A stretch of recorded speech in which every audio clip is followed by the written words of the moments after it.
Praise God. Hallelujah. Hallelujah. Hallelujah. Sa ngalan ng Ama, ng Anak, at ng Espiritu Santo. Amen. Dakilang Diyos, mapagpalang Ama, Ikaw ang aming Diyos na sinasamba at pinupuri na ang pangalan na Yahweh El Shaddai. Ikaw ang Diyos na mahabagin, maunawain at matulungin. Ikaw ang Diyos na buhay at patuloy sa amin nagbibigay ng buhay. Ang Diyos ng pag-ibig, punong-puno ng pag-ibig at siyang unang umibig sa amin. Panginoon, minsan pa sa lugar pong ito na alam kong lubos mo ng pinagpala, kami po'y naririto pong muli bilang mga anak mo, bilang isang pamilya. Una sa lahat upang ikaw ay taas, purihin at sambahin ang iyong dakilang pangalan. Sapagkat tunay nga, Panginoon, na ikaw lamang Diyos na nirarapat naming purihin at sambahin. Nandirito kami, Panginoon, upang ikay pasalamatan sa lahat ng mga biyayang tinanggap namin buhat sa inyong katapatan, sa lahat ng mga answered prayer na pinagkaloob mo sa amin, sa lahat ng mga tanda at himala at kababalaghan na pinakita mo sa aming mga mata. Salamat o Diyos dahil alam kong ikaw ay naririto. At kung nasaan ang iyong presensya, palaging mayroong biyaya, may kagalingan, nasusumpungan namin ng tunay na kaligayahan. O Yahweh El Shaddai, nandirito rin kami upang humingi ng tawad sa iyo. Ngayong panahon ng Kwaresma, patuloy mo kaming ilapit sa iyong puso, Panginoon. Patuloy mo kaming kilatisin. Ang kaibuturan ng aming puso, Panginoon, patuloy niyo po itong linisin, Panginoon. Lahat ng aming karumihan, lahat ng aming kasalanan, lahat ng mga bagay na hindi namin nagawa para sa iyo. Patawad, Panginoon. Patuloy mo kaming hugasan, patuloy mo kaming hubugin ayon sa nais mo. Nandirito rin kami, Panginoon, na Yahweh El Shaddai, upang makinig sa iyong banal na salita. Salamat sa mga taong nandirito, Panginoon, na tumugon sa iyong banal na panawagan. Tunay nga, Panginoon, na wala kang tinawag na hindi mo pinagpala. O Yahweh El Shaddai, as we meditate on your words today, we ask you to open our hearts, O God. Aloud, we ask the Holy Spirit to open our minds, to open our ears, to open our hearts, O God. Buksan mo ang aming mata nang ikaw ay aming makita. Buksan mo ang aming tenga nang ikaw ay aming marinig. At higit sa lahat, buksan ang aming puso na sa bawat araw na daraan, Panginoon, patuloy naming tatanggapin at mararanasan ang kadakilaan ng iyong pag-ibig. Ito po, Panginoon, at marami pang iba, ang aming samo at dalangin sa ngalan ng Ama, ng Anak, at ng Espiritu Santo. Amen at Amen.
Siyang sumakop sa bawat pusong buhat sa pagsuyo.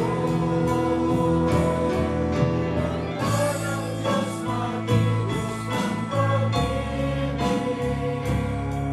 magmahalan tayo't magtulungan. At kung tayo'y bigo, ay huwag limutin na may Diyos tayong God,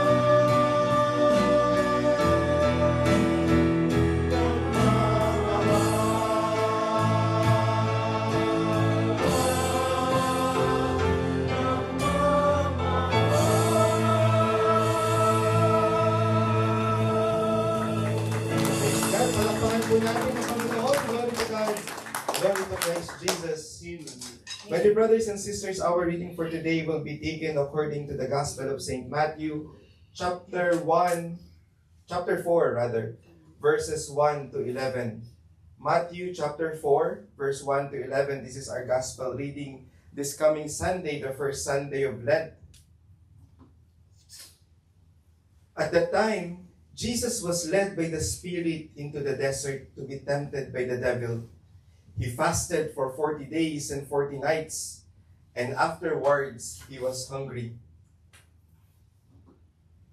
The tempter approached him and said to him, "If you are the Son of God, command these stones to become loaves of bread."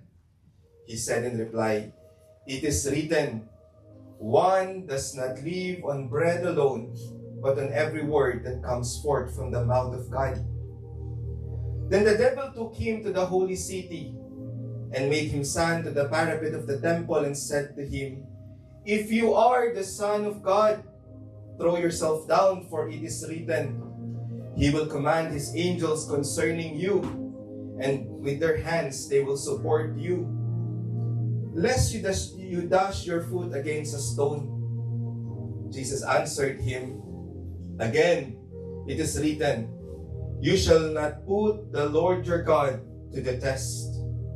Then the devil took him up to a very high mountain and showed him all the kingdoms of the world in their magnificence. And he said to him, "All these I shall give to you, if you will prostrate yourself and worship me." At this, Jesus said to him, "Get away, Satan. It is written, the Lord your God, shall you worship, and Him alone shall you serve." Then the devil left him, and behold, angels came and ministered to him. My dear brothers and sisters, the Gospel of the Lord. No other name but the name of Jesus.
But the name of Jesus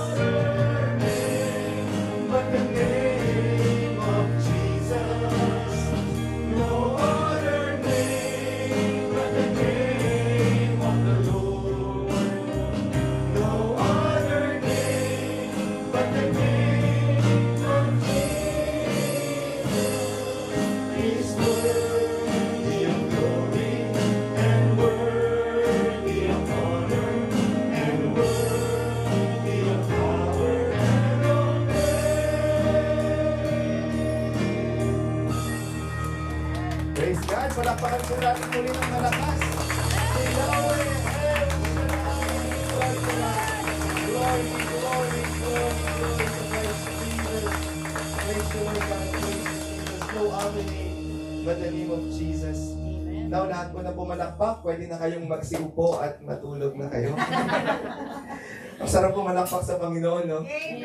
Pag para sa Panginoon, malakas. Pero alam po ninyo, meron ako napuntahang chapter. Nagkataon, merong filming dun sa simbahan. So nakalagay doon, bawal ang maingay. Alam mo, dahil nasasabi mo na talaga yun, first time kong sinabi sa kanya, sabi ko, alam nyo, first time ko lang sinabing, palakpakan natin ng mahina si Lord. Kasi bawal daw ang maingay. Itago natin po yung chapter sa pangalang Woodland Hills and Chatsworth. Wala naman sila dito. Manonood lang. Sabi ni Sister Babes, palakpakan natin isang beses si Lord. Sabi ko, parang hindi ko naman maano yun. Pero we made it work kasi meron silang filming dun sa church. And alam mo, sa Panginoon naman, wala naman tayong kahit anong restriction pa yan, tuloy ang gawain ni Yahweh El Shaddai. Amen po? Amen. My dear brothers and sisters, pagdating ko kanina, sabi sa akin ni Ninang Rose, sabi niya, tinignan mo ba yung nasa kaldero? Sabi ko, alam mo, hindi ko kailangan tignan yan. Sabi ko, alam mo bakit? Sabi, tatanong niyo ako bakit? Bakit? Kasi mahal ako ni Lord. Amen. Bago ko ako pumunta rito, when I was driving to work this morning, sabi ko, Lord, pwede po ba ako maglambing sa inyo? Parang lasang-lasa ko na yung kaldereta. Sabi ko, Lord, di ba mahal mo naman ako? Pwede ba pagdating ko sa Alhambra may kaldereta? Answered prayer! Kaya bakit?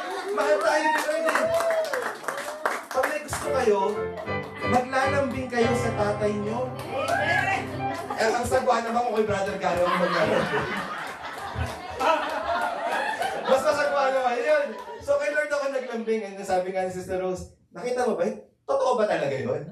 Tinignan niyo ba? Kaldereta ba talaga? Cheesy. Ganyan ang Panginoon, ganyan magmahalan. It's so good to be back in the Capilla. The last time I was here was last year, sometime last year. And medyo mabigat yung puso natin because that was the time when Daddy passed away. Pero ngayon, masaya naman ang puso natin dahil ang ating kapatid, 5'5" na. 5'5", isa na lang, sardinas na.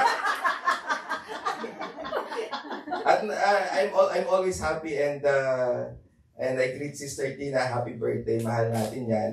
At nakakatuwa kasi pag titignan mo ang buhay niya, ang buhay nila, lahat ng mga taong nagmamahal sa Panginoon, anyone that follows God, brothers and sisters, hindi ka mapapahiya kay Lord. Amen. Amen po. Imagine niyo dati, pakalat-kalat lang tayo sa Pilipinas.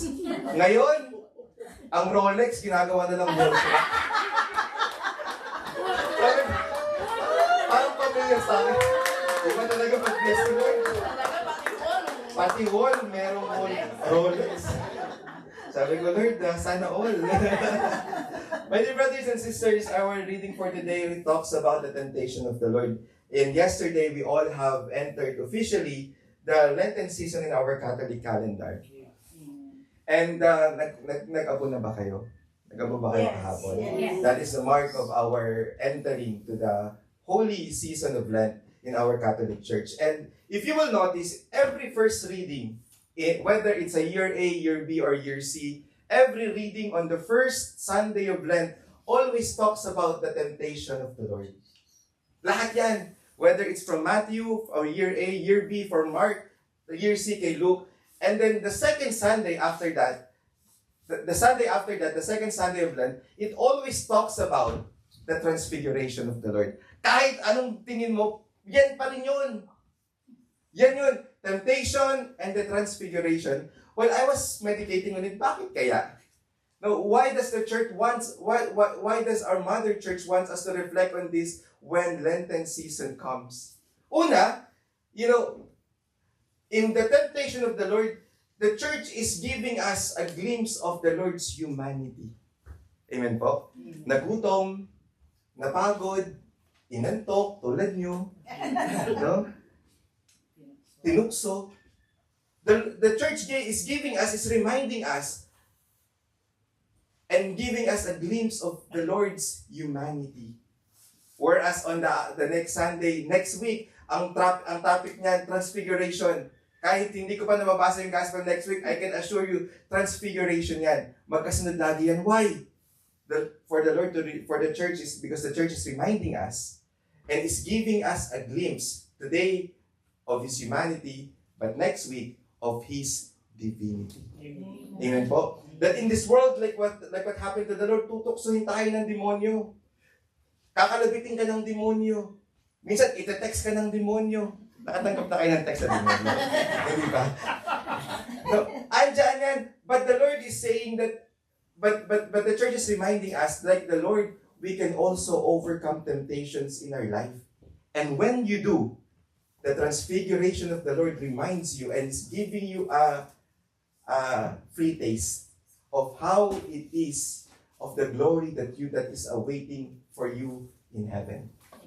Amen? Na meron daw langit. In this gospel, the Lord is telling us, may demonyo. Sabi mo sa katabi mo, may demonyo ka. Ay, hindi, may demonyo lang. Pangalawa, sabihin mo, may langit. Amen? Totoo po yun. Merong demonyo, ayun ang paalala sa atin ngayon. At minsan talaga namang matutokso rin po tayo.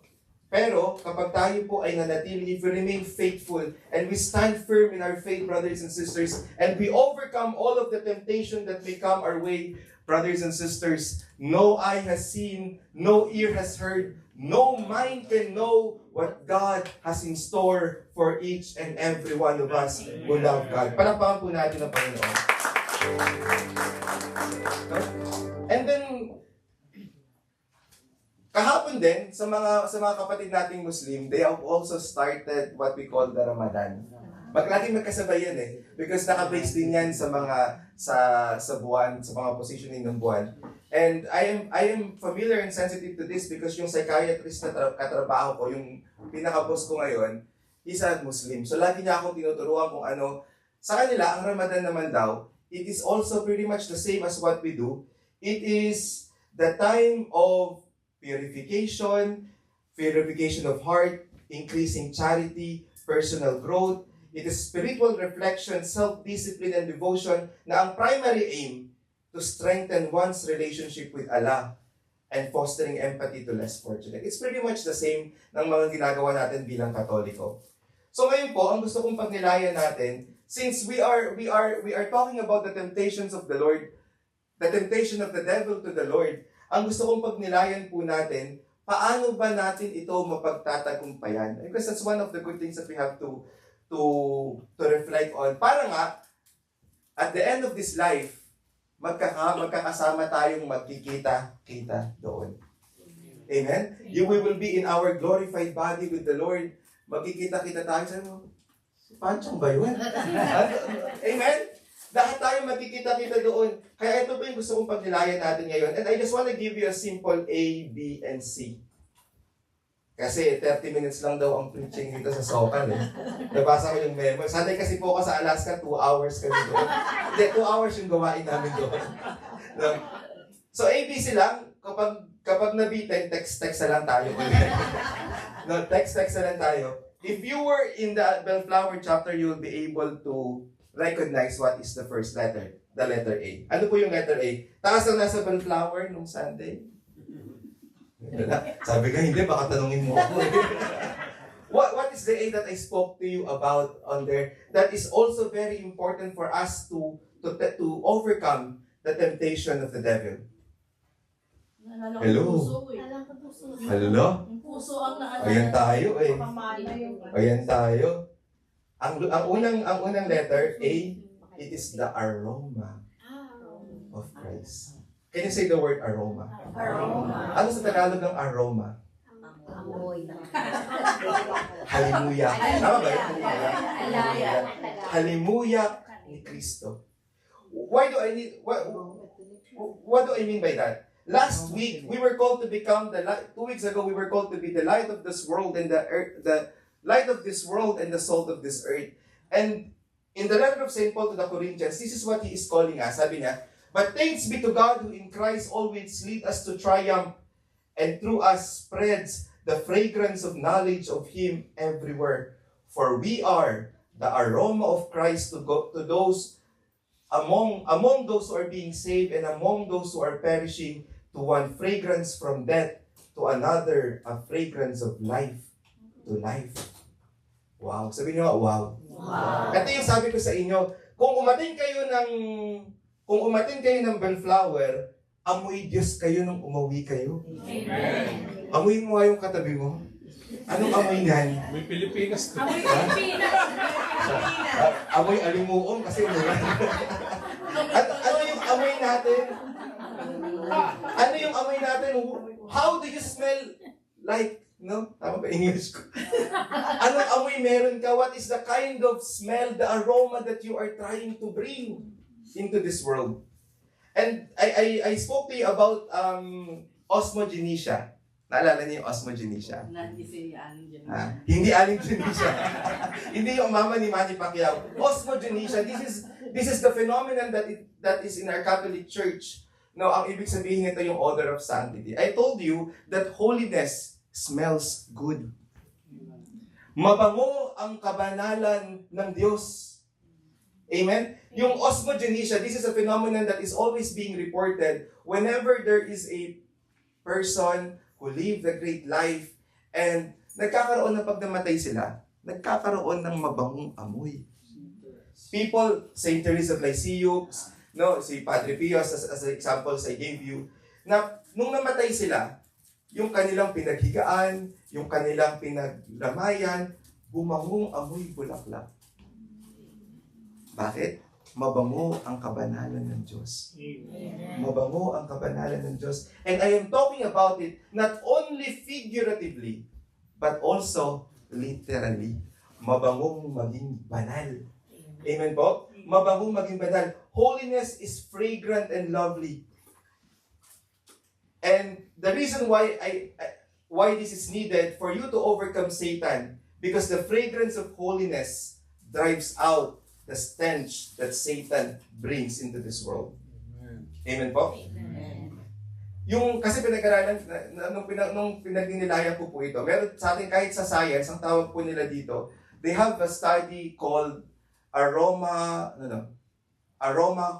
chronology. It is a study, it's basically a study of how the smell affects the human brain or mental health. Doon nalalaman na the part of the brain that processes smell is what we call the limbic system. It is the same part of your brain that processes emotion, that processes memory. Have you ever experienced when you smell something, it will bring you back to that particular event that happened in your life back before? Yeah. Why? Because it is that brain. It's connected. It's the same brain that processes that, and the brain that controls or yung emotion natin, yung memory natin. Kaya alam po ninyo, yung mga taong banal, bumabango talaga yan. Amen. Amen po?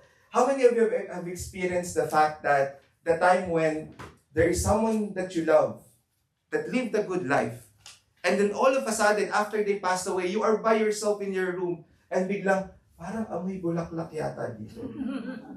Naranasan niyo na po yun? Ha?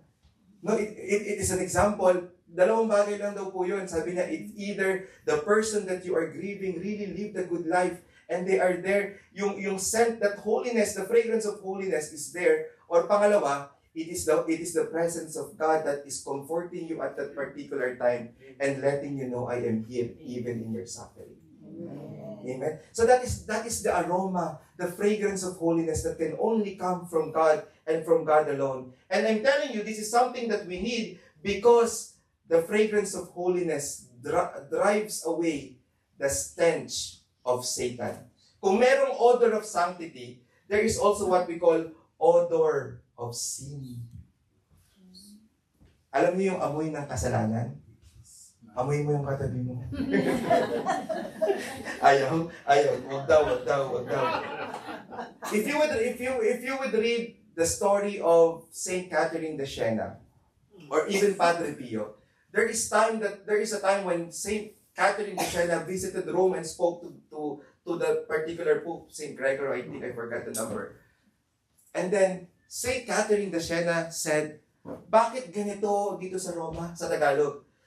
kasi ang Roma, dahil nandun ang Papa, dapat andito yung mga makalangit na heavenly virtues. It should be the fragrance of Christ that should be here all over this place. Pero sabi niya, but what I could smell is the stench of sin. Naaamoy nila. Yung mga banal na tao, nakakaamoy yan ng kasalanan. Amen po. Nakakaamoy sila ng kasalanan. Even Padre Pio, there will be times that, sa buhay ni Padre Pio, talagang nakakulong siya doon sa penitent room. And without even talking to the person, Padre Pio could smell whether that person have committed a mortal sin or not. And when that penitent makes a good confession, all of a sudden, the stench will go away and the fragrance of Christ, that is what he would smell. Yung mga banal na tao, nakakaamoy yan ng kasalanan. Amen po? And that is the reason why we need the aroma of Christ to overcome temptation. Because you know why? Takot ang demonyo sa mabango.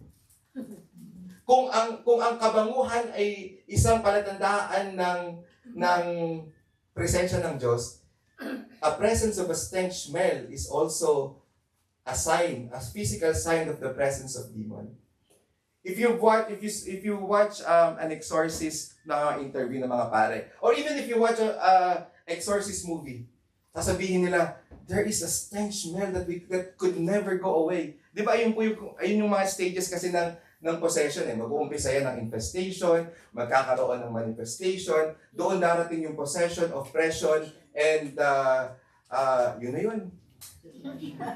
No, oppression. Pero during that infestation time, doon may lumalabas na smell. Why? Because Satan stinks. Mabaho si Satanas at mabaho yung kanyang mga ginagawa. That is why being a bearer of Christ, being the bearer of the aroma of Christ, this is our duty. Mabaho ang kasalanan, mabaho si Satanas, at ang mundong ito following Satan. No, we're getting to the world na masyado nang makamundo. Kailangan natin ng bango ni Kristo. Amen po? We need to be a bearer of the aroma of Christ. What is the good thing about being a bearer of this aroma of Christ? Number one, it brings forth a pleasant smell. Di ba kapag nag-spray ka dyan, biglang malapit ka. Kapag may nagluluto sa kusina, na amoy mong mabango, saan ka pupunta? Pupunta ka because a pleasant smell brings people towards you.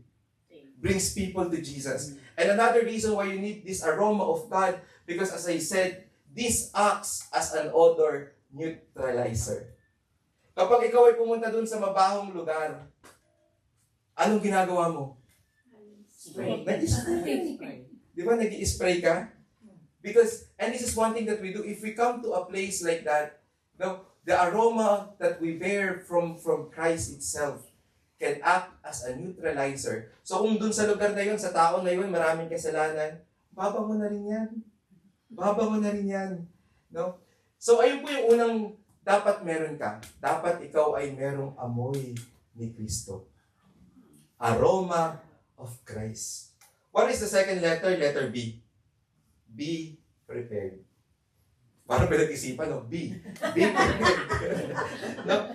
How can we prepare, Brother Marcos? 3 things. First, you have to know yourself. Second, you have to know your enemy. And third, you have to know your God.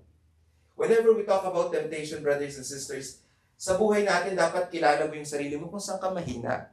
Kasi kung saan ka mahina, doon ka titirahin ng demonyo. Alam niya if there is someone that knows a lot of things about you aside from the Lord, it is the enemy. Kasi meron tayong anghel na naka-assign sa atin mula nung pinanganak tayo hanggang mamatay tayo. Pero ang taning, nagpapadala din niya ng anghel para panoorin ang buhay mo. Malaman kung saan ka mahina. At kung saan ka mahina, doon tayo titirahin. You have to know yourself. If you want to overcome temptation in your life, know yourself well. Pangalawa, know your enemy. Di po ba pag pinapanood nyo si Manny Pacquiao, part of his training, after he worked on his stamina, yung kanyang mga ginagawa sa mga pampalakas, strengthening exercises, the next thing that Manny Pacquiao would do, he will watch the previous fights of his opponent. Pinapanood niya. Bakit po? Kasi para malaman niya kung paano sila kumilos. And that is the same thing. We need to know our enemy, brothers and sisters. Because if you know how he or she works, you will be able to counter-attack it. Amen po? When we went to Rome, we were advised by so many people. Sabi nila, pag-ingat kayo dyan sa France, sa Rome, dahil maraming brother Mando dyan. Mandurukot. So sabi ko, kami naman, we are all prepared. Sabi na, talagang ano kami na, we have, whenever we go out, walang alahas, walang ganyan, simple-simple. Pero, even after we have prepared all of that, hindi pa rin kami nakaligtas. We still became a victim of robbery and theft. Why? Because we only prepared pinagandaan lang namin yung isang tactic ng mga mandurukot. But we were not aware of their second one. While we were driving to France, going to Paris, while we were driving on the highway, it became slow, bumagal. And then there was a guy that came and broke our window while driving and then grabbed every purse that was on that front seat. Alam nyo, yung kasama po namin ng Sister Rowena, ang daming nawala sa kanya. Yung alahas, pera, cash, credit card, lahat po nandoon, worth $20,000 was gone in an instant. Why am I telling you this? I'm telling you this so that when you go to Rome, mag-ingat din kayo. No? Mag-ingat din kayo. Huwag na kayong gumaya sa amin. Pero you know, my dear brothers and sisters, the reason why I'm sharing this is that we need to know our enemy very well. Kung saan ka mahina, doon ka natitirahin. Hindi ka natitirahin kung saan ka malakas. Kung saan ka prepared, doon ka natitirahin. Kapag ikaw ay medyo nanghihina, na kung saan ikaw ay nagkakaroon na ng anxiety, ng doubts, ng fear, doon ka natitirahin. You know, there was a time that 2 years ago, we went on a road trip from LA to Alaska. Some of you probably may have seen that in our post that was 2 years ago. It was a beautiful road trip of a lifetime until we got home and I asked April for my key. Sabi niya, she started getting worried and sabi niya, hindi ko makita yung bag ko. Hindi ko makita yung bag ko. Sabi ko, what do you mean, hindi mo makita? Hindi ko makita, wala dito. Hindi ko makita. And then, nung sinabi niya sa akin kung ano yung laman ng bag niya, kinabahan na din ako. Andoon yung alahas niya, yung mga golds niya. Yun yung mama niya, pag nakita niyo yung ginto ng nanay niya, galing sa nanay niya yun. No? Marami, dala niya yung mga ginto. Meron siyang dalang cash doon, cheque, work laptop, may yung susi namin, passport, everything was in there. So, nung time po na yun, talagang kinakabahan na kami. Kasi that time, galing kami dito, ang dala namin lahat, the value of that bag is probably worth $35,000. Kasi merong kaming hinaraman para merong pang-tuition si April. Pang-tuition niya yun eh. So she was, you know, April already went into depression, hindi mo na makausap talaga. And you cannot blame her. You cannot blame her. Tapos, andyan na, tinawagan namin, we tried to trace back where we came from, wala kaming, lahat ng gas station na pinuntahan namin, we could not find it. We could not find it talaga. And then sabi nung police station in Canada, sabi niya, if you lost it here, good luck. This place is notorious for that kind of incident. Sabi niya, you are not the only one who reported lost today. So ngayon, pati doon sa mga Facebook, sabi doon, considered it loss and considered it as a lesson. Parang ganun. Pero alam mo, sabi ko kay April, sabi ko, no, for some reason, I have peace in my heart and I am not worried at all. Sabi ko sa kanya, I love the fact that it seemed impossible. You know why? When something impossible become possible, you can only say, it's a work of God. Amen. Amen po? Amen. 2 days had passed, 3 days had passed. And then, someone just messaged us from Facebook. Sabi niya, I've been trying to reach you. When we looked at it, lahat pala kami minessage siya, but because we're not friends, it went to spam. And lahat ng post namin, meron siyang message, please DM me, please DM me. This particular person said, I found your bag in the highway in Canada. In the highway, in the border of Canada and USA. He was an army that was assigned from Arizona and moving to Fairbanks for his assignment. You know, when we heard that, we cried. Andun pa sila Jam nun sila JR, sabi namin talaga, ngayon natin napatunayan kapag kasama mo ang Diyos, hindi ka na mapapalitan. When we got our bag, everything was intact. Pati maduming damit nandun pa.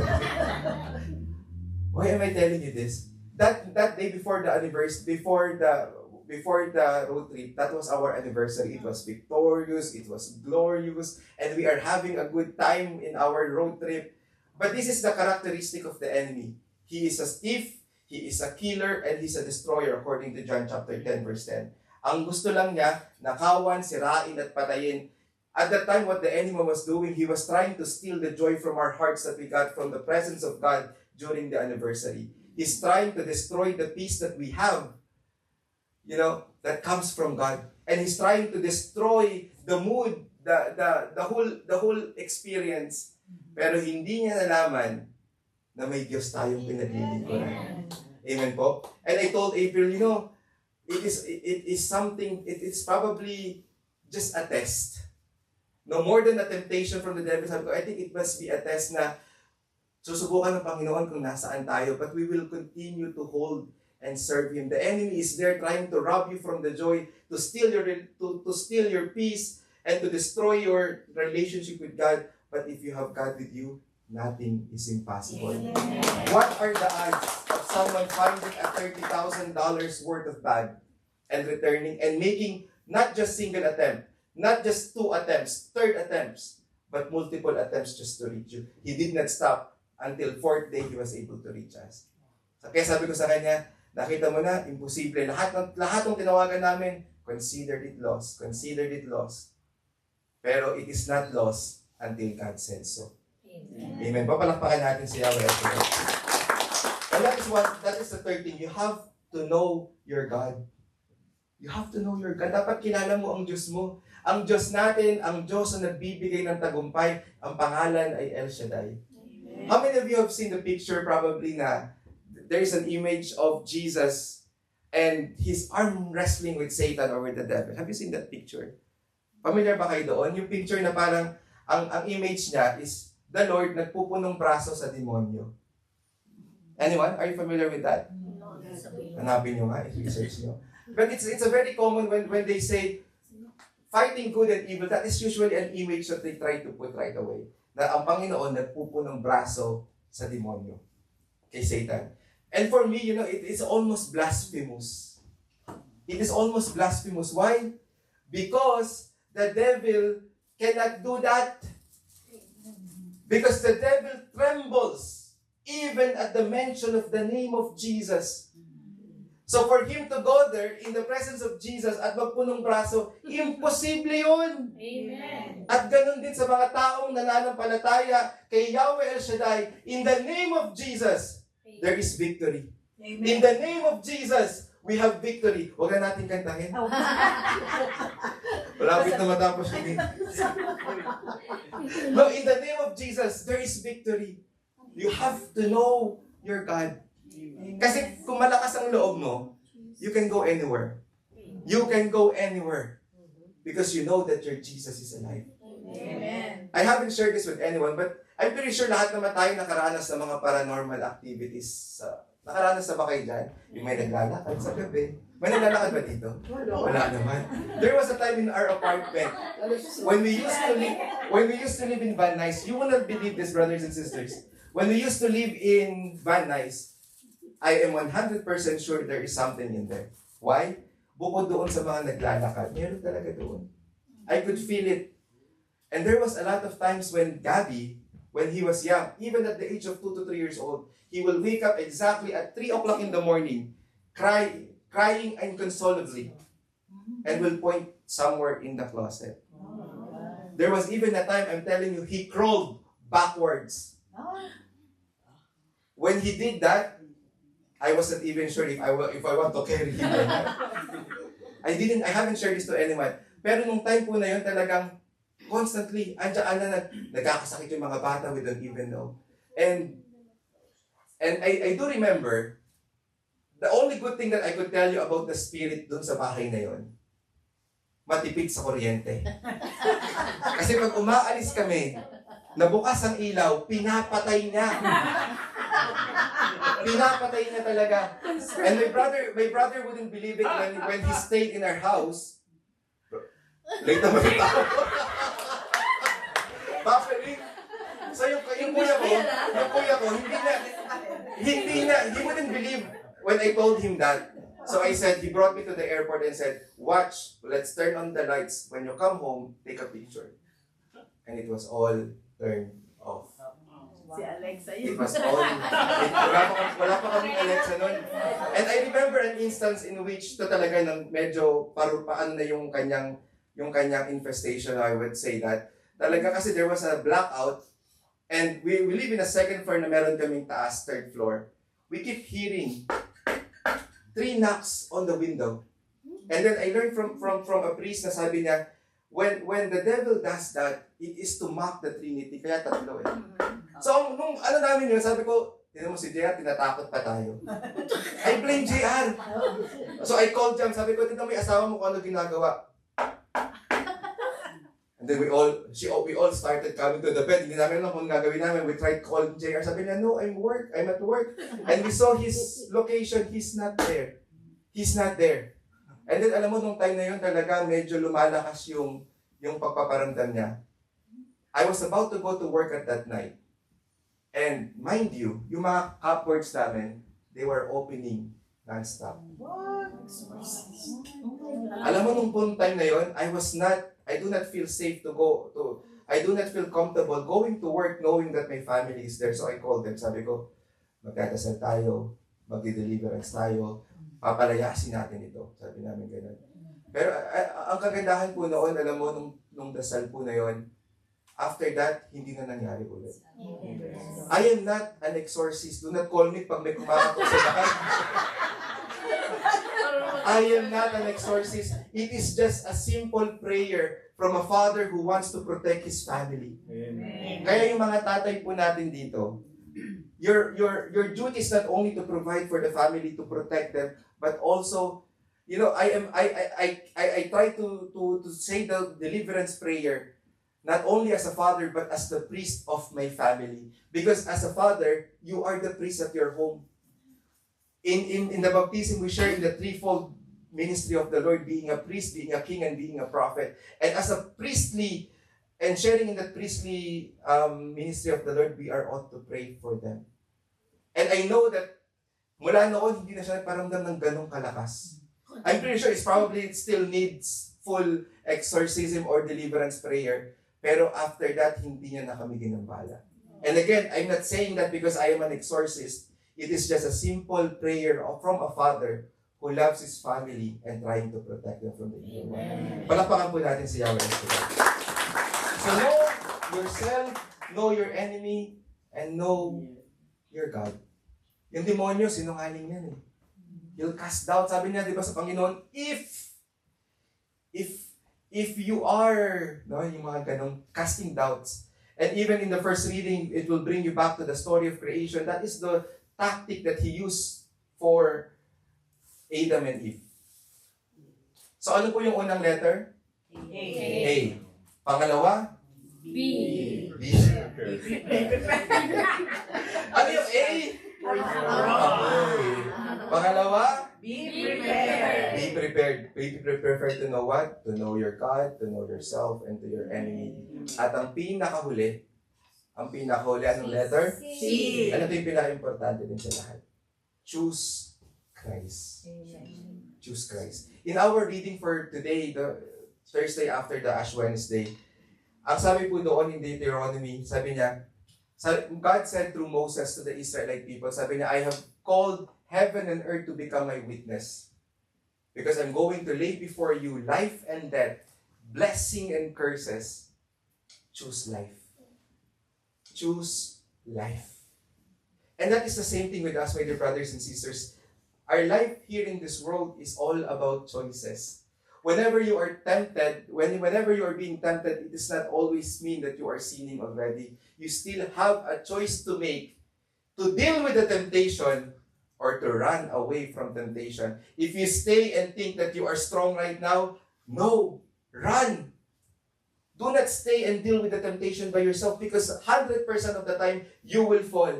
But run. The same thing that Joseph did when he was put in that situation. Yung asawa ng Potiphar naghubad. Anong ginawa ni Joseph? Sa halip na tignan, tumakbo papalayo. And that is the same thing that we need to do. We need to run away from the temptation as far and as fast that you can and run towards God. Always choose Christ. Always choose Christ. Our gospel for today, the Lord is telling us, if you want to become a disciple, this is not casting doubt. This is you. This is the Lord offering you a choice. If anyone wishes to become a disciple, wishes. No? Ibig sabihin, ang gusto ng Panginoon, hindi na ipipilit yung sarili niya sa'yo. Ang gusto ng Diyos, piliin mo siya araw-araw. Amen. If you wishes to become a disciple, take up your cross, deny yourself, take up your cross daily, and follow me. Pero ang kailangan mong gawin, araw-araw. Pipiliin mo ang Panginoon. Dahil sabi nga po, makamtan mo man ang yaman sa mundo, even if you gain the whole world, but loses its soul, wala po yung halaga. Amen? Ayun po yung A, aroma of Christ. B, be prepared. And C, tapos na tayo. Choose Christ. Let us all stand up, my dear brothers and sisters. Alam mo, napakabuti ng Diyos sa buhay natin dahil kahit madapa ka pa, paulit-ulit, ang dapat lang natin gawin ay bumangon at piliin ulit si Kristo. The Lord knows that we are not perfect. We will only reach perfection when we come to heaven in the presence of the Almighty God. While in this world, andyan yung magdududa ka, mapapagod ka, magtatampo ka kay Lord, andyan yung madi-discourage ka, mapofrustrate ka.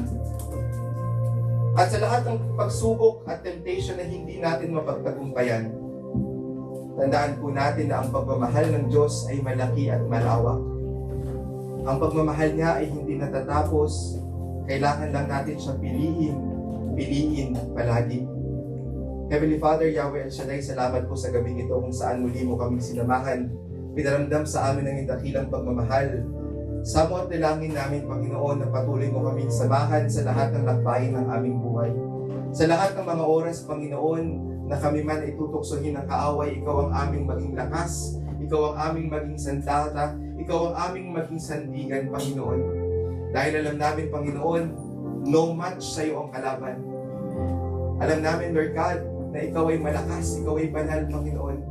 Patuloy mo kaming turuan kung paano namin madala ang mabangong halimuyak na galing sa iyong kabanalan. Ang mabangong halimuyak galing sa iyong banal na presensya. Bigyan mo kami, Panginoon, ng grasya upang malaman namin ang aming sarili at malaman namin kung saan kami mahina. Bigyan mo kami ng grasya, Panginoon, nang mas makilala namin ang lahat ng gawa ng kalaban. Bigyan mo kami ng grasya na mas makilala ka pa namin, Panginoon, nang sa gayon patuloy kaming maniwala at manampalataya sa iyong dakilang pangalan. At panghuli, tulungan mo kami na piliin ka lagi.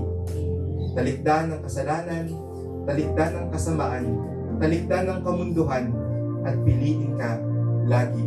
Sa ngalan ni Jesus, sa ngalan ni Jesus, at sa ngalan ni Jesus.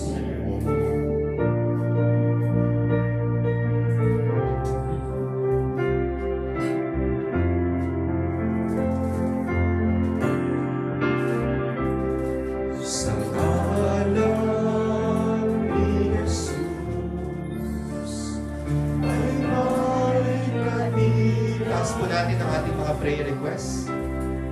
Lahat kong hinihiling Kanyang ibibigay.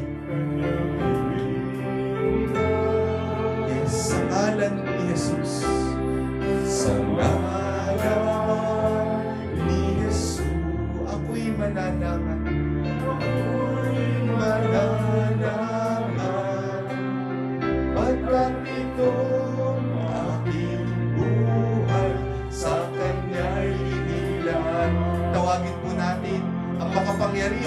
pangalan ng Panginoon.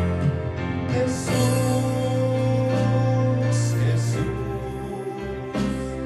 ako'y iyong dinggin, Panginoon kong Diyos na di nagmamahalin. Jesus,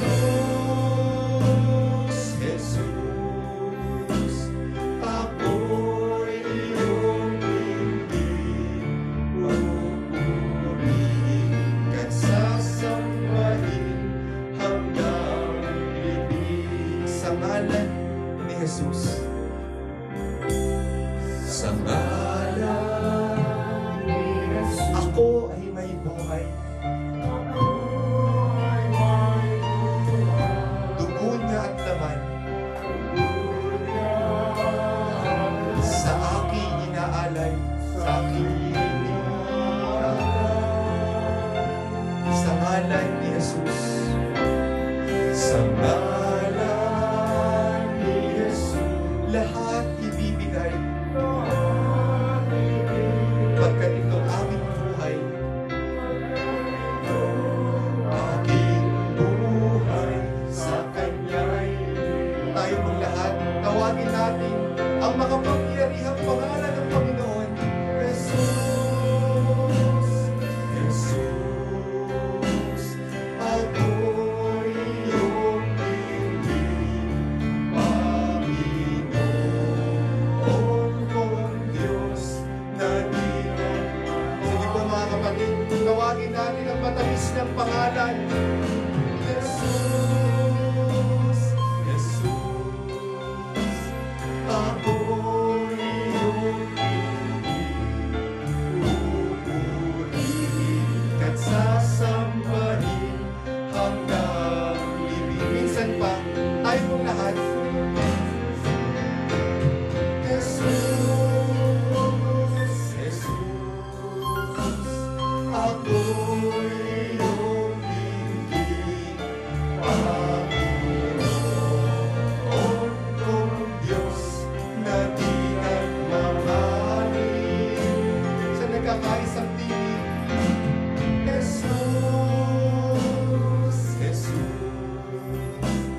ako'y iyong dinggin, pupurihin ka't sasambahin hanggang pupurihin ka't sasambahin.